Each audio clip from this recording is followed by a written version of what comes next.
The remittances stopped, not slowed, not delayed, not temporarily paused, stopped, and the silence from Baghdad about why this happened is the loudest signal we have received in months. But the reason is not what the rumor mills are telling you. It's not a technical glitch, not a banking error, and certainly not a sign that the system is failing. The Central Bank of Iraq just drew a line in the sand. And if you don't understand why, you are going to misinterpret everything that happens next. Let me take you inside what actually occurred. On February 15th, reports began circulating that the Central Bank of Iraq had stopped processing foreign remittances for specific traders and banks. The parallel market reacted immediately, with the dollar exchange rate recording 1,540 dinars at the end of last week's trading. Analysts pointed to the possibility of it rising to 1,600 dinars during the coming period. The panic was predictable. The confusion was understandable. But the reason for the stoppage was hiding in plain sight. The Central Bank of Iraq has notified all banks in the country that using dollars with Iranian banks has been banned. Iraqi government spokesman Saad al-Hadithi stated, "While there are sanctions on Iran, it will be difficult to preserve the trade relations with Iran. New methods will be applied to ease the effects of the sanctions on trade," al-Hadithi added. For years, Iraqi banks and traders found ways to route dollars to Iranian entities through complex networks of intermediaries.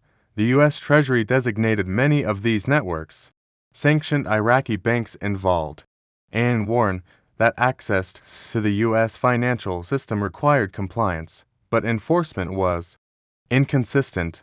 Some banks complied. Others found loopholes. The parallel market thrived on these loopholes that just ended. On January 1st, the Central Bank of Iraq and the Iraqi Customs Authority launched a strict new regulatory mechanism. Under the new directive, Iraqi banks are prohibited from processing foreign dollar remittances for traders who have not cleared customs duties in advance. This pay tax, get dollars equation ensures that traders can only access the official government exchange rate after meeting legal fiscal obligations. The cornerstone of this reform is ASYCUDA, the automated system for customs data developed by the United Nations, currently operational at the port of Qasr.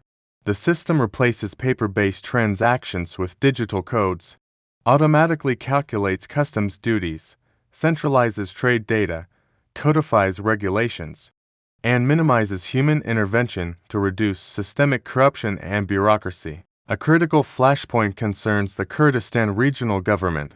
The federal government's deadline for the region to harmonize customs duties and implement the ASYCUDA system expired on January 1, 2026. Federal authorities have warned that non-compliant border gates and airports in the Kurdistan region will be blocked from the central bank's financial system. Such a move would effectively bar businesses from using these ports for international trade and banking. The CBI maintains that the transition to ASYCUDA and advanced duty payments serves several long-term goals: enhanced monitoring of foreign currency flight, improved efficiency in clearance times, and transparency through a direct digital link between traders and federal authorities. Now, overlay the Iran sanctions enforcement on top of this new customs regime, and you begin to understand why remittances stopped.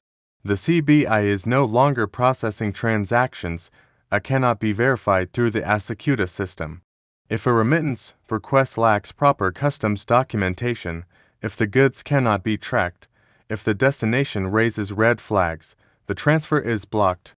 And right now, that includes a significant volume of trade with Iran. Economist Manar al-Obeidi, head of the Iraq Al-Mustaqbal Foundation, explained the dynamic. The rise in the price of the dollar against the Iraqi dinar is the result of the inability to cover the DEMA (ND for foreign currency for the purpose of import), as well as the decline in remittances of other currencies, specifically the UAE dirham and the Chinese yuan. For months, Iraqi traders have relied on these currencies for import operations under understandings with the UAE and China. But when those channels cannot cover demand for certain high-value goods like mobile phones and gold, importers resort to the parallel market for dollars. Al-Obeidi predicted the dinar could reach 1,600 dinars per dollar unless problems are addressed by increasing the network of correspondent banks worldwide and controlling financial policy by limiting entry of certain goods to reduce demand. The regional context is equally critical. Economic researcher Ali Al-Amari noted that the prospect of expanded conflict in the region puts direct pressure on Iraq's currency. Every case of turmoil in the regional environment is reflected directly on Iraq, which depends on the rentier economy of oil revenues and dollar income, he said. Any defect in the general system of the monetary system will lead to the rise in the value of the dollar. Traders are already reacting. Some are liquidating accounts between debtors and creditors inside and outside Iraq, fearing instability. Others are exploiting the situation, withdrawing and buying huge amounts of hard currency from the parallel market in preparation for selling them at higher prices, reducing supply to increase the price. Susan Mansur, a member of the Iraqi parliament, criticized the central bank's monetary policies, saying the incorrect policy of the Central Bank of Iraq led to large gaps represented in the growing control of exchange companies and speculative operations in the currency, especially with the security and political tensions in the region. But is the policy incorrect, or is it finally correct? The central bank is doing what central banks are supposed to do, enforcing compliance, closing loopholes, and protecting the integrity of the financial system. The fact that this causes short-term pain does not mean it is wrong. It means the old ways of doing business are dying. Muzaffar Saleh, a financial advisor to Prime Minister Sudani, previously explained the broader strategy. Since November, Iraqi banks have had to comply with SWIFT international transfer system criteria to access their foreign reserves held at the U.S. Federal Reserve. Banks must register their dollar transfers on an online platform that reviews every request. The Federal Reserve examines these requests, and if there are any suspicions about the final destination, it stops the transfer. Since this mechanism was adopted, the U.S. Federal Reserve has blocked about 80% of transfer requests due to doubts over where the money was actually going. 80%. That is not U.S. pressure. That is U.S. enforcement of rules that Iraq has finally agreed to follow. Economist Ahmed Tabakali put it plainly, contrary to current misconceptions, rumors, and misinformation, there is no evidence of U.S. pressure on Iraq. The new regulations require high levels of disclosure and transparency. This came as a shock for many of our banks, who were not used to this. The remittance stoppage is part of the same shock. Banks that cannot document the ultimate destination of funds, that cannot prove compliance with sanctions, that cannot demonstrate that customs duties were paid, are losing access to the dollar. The parallel market is the release valve for those who cannot comply, but the valve is being slowly, methodically closed. On February 5th, Governor Alaq met with U.S. Chargé d'Affaires Joshua Harris in Baghdad. They discussed dollar sales, banking reforms, and ongoing cooperation. Harris affirmed the United States' full readiness to continue supporting the efforts of the Central Bank of Iraq, enabling it to achieve its goals in enhancing financial and monetary stability. This is the context that the rumor mills ignore. The United States is not punishing Iraq. It is supporting Iraq's efforts to clean up its own system. The remittance stoppage is not a sign of breakdown. It is a sign of the new system working. The oil sector provides another angle. Under a new CBI directive, companies owed payments in U.S. dollars are now receiving those funds converted into Iraqi dinars, even when the original contracts stipulated dollar-denominated settlements for firms operating where international supply chains, equipment purchases, and cross-border obligations are denominated in dollars. This creates a mismatch. The conversion happens at the official rate of approximately 1,310 dinars per dollar, but with the parallel market near 1,550. Contractors face an 18% loss when they need to convert back to dollars to meet foreign obligations, according to industry representatives. Companies employing over 40,000 Iraqi workers face acute financial pressure, with some struggling to meet payroll. This is painful. This is the transition cost.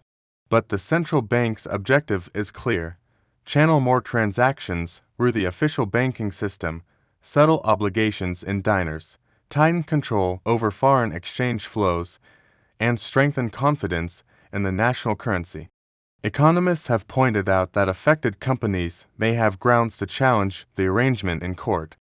But pursuing legal action against a central bank directive is complicated. For now, the CBI appears committed to its course, viewing the policy as part of a broader effort to modernize financial flows. The broader concern is operational continuity. Iraq's oil production depends on a network of contractors that keep fields running smoothly. If secondary contractors begin pulling back or scaling down due to financial pressure, the knock-on effects could reach production levels. Iraq has been working to raise crude output capacity to 7 million barrels per day by 2029, part of a strategy to maximize revenues while global demand remains robust. Disruptions at the contractor level can cascade into larger inefficiencies. There's also the employment dimension.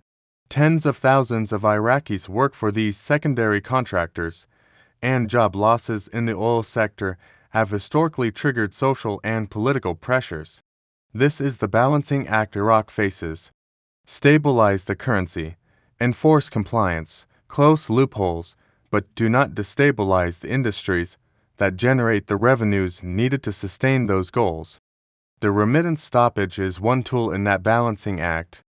It is not random. It is not chaotic. It is deliberate.